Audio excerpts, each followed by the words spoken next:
I got word that some Vikings from Kaldheim are coming through the stock tonight, and they're bringing back a familiar face. Welcome to Spoiler Stakeout, where we'll check out the latest preview cards to see which commanders want them.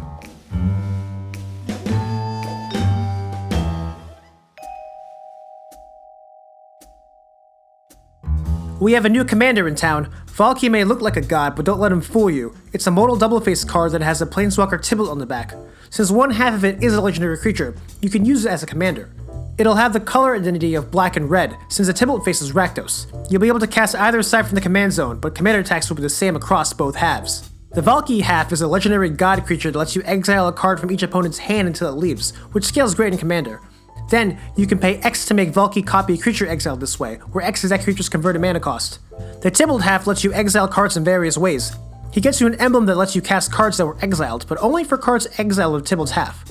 Likewise, the Valki half can't copy creatures Tibalt exiled. For the deck, you can get crafty with symmetrical effects. It's almost like using a group reanimator strategy, except you're pulling cards out of the hand. Scheming Symmetry is a one-drop sorcerer that lets you and another player grab any card and put it on top of your decks. It works great with either half, and opens up opportunities for some good political plays. If your opponents are wise, they'll choose to grab a non-creature card so Valki can't get it. The new Varragoth Bloodsky Sire is a 2/3 legendary demon rogue with Death Touch for 3 that's a Scheming Symmetry on a stick.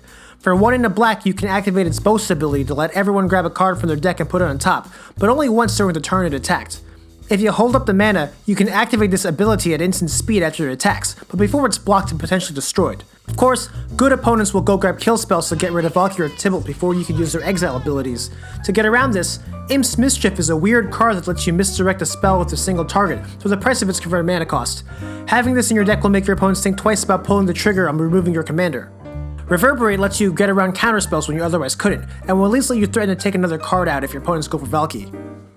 Bloodford Bones is an underrated card that can do wonders in the right deck. It lets you sacrifice Valki to reanimate a creature from your bin and put Valki back in your hand to cast as Tibalt. Alternatively, you can return the other creature back to your hand and let Valki re-enter the battlefield to trigger the hand attack again. One of Valki's downsides is that the exiled cards are returned when he leaves. You can get around this with Eldrazi processors, and I never thought I'd be able to find a use for these cards. Waistline Strangler lets you put a card an opponent owns in exile back to the graveyard to give -3/-3 to any creature. It also has the distinction of being an Eldrazi that gets its ability on enter the battlefield. Blightherder gets his processor ability on cast and gets you 3 Eldrazi Scions. An interesting note on Blightherder is that the 2 cards it processes can be from any of your opponents, so you can hit 2 different players to get the effect. The flexibility of Bloodford Bones works great for either, letting you reanimate Strangler or put Blightherder back into your hand. If you're lucky, you can do both. Wheel cards can also reload your opponent's hands for more fuel for Valki, while throwing a wrench into their plans. Cordvaf's Fury is a favorite of mine, letting you pick and choose who can draw and who gets burned. Wheel of Misfortune creates a fun minigame. The discarded cards can later be exiled with Tibalt's ultimate if you can pull it off.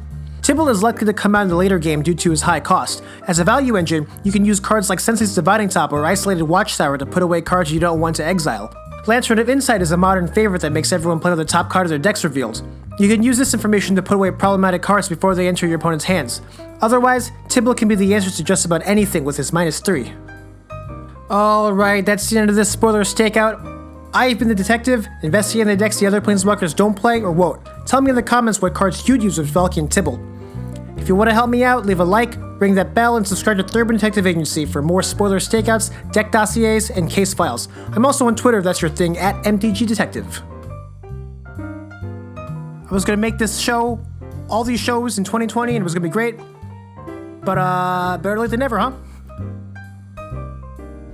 More videos to come later. I got a case file on snow coming up later this week.